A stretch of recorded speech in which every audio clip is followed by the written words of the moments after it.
salary expectation, yeah, I would say ranging from maybe 15,000 going up.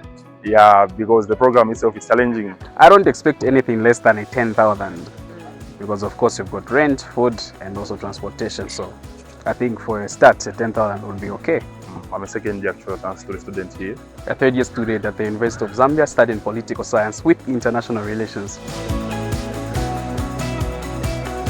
Hello, welcome to the Inside the ZM, where we tell the untold. My name is Tawazile Malawi. Today we're at the University of Zambia, UNZA, where we get opinions of students and their campus life.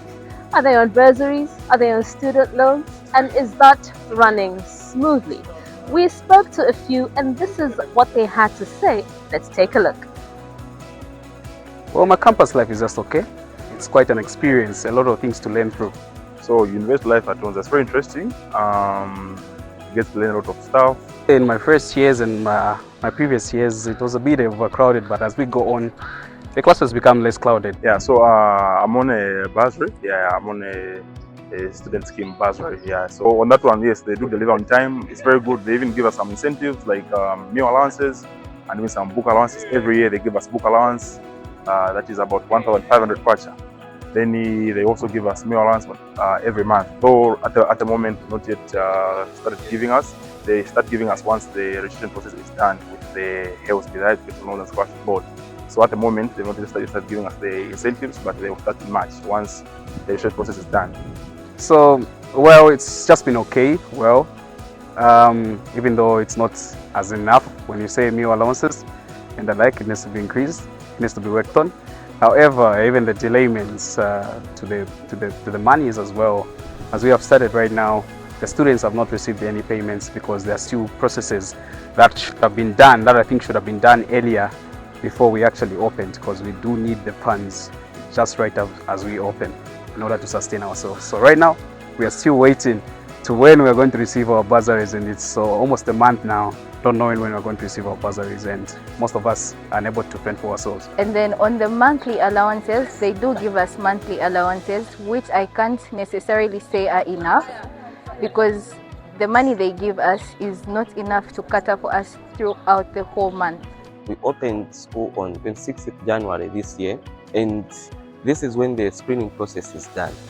And we will receive the monies maybe by the early March. So now, how are we going to survive without money within this period? So my message to the president, first of all, it's just to give him thanks overall. First of all, just thank him for the initiative of the scholarship which he has given to us.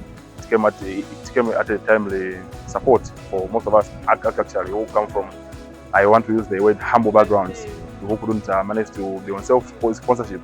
So that was a very good initiative to the president. But now the message which I can just give to him is that at least they should work on the spaces for the lecture theatres, because the numbers are too big. We're a lot, so we tend to not fit. So we would really appreciate if the president could find they could push for the lecture theatres to be actually maybe extended and so on. But overall, I think the president is delivering. Yeah. To start with, I commend the president for being a person that listens to the students, a person that listens to the students coming forward to our needs. But however, we still have a lot of challenges here that we're facing in terms of sanitation and also accommodation issues. We need him to come on board and work on those as soon as possible with urgency.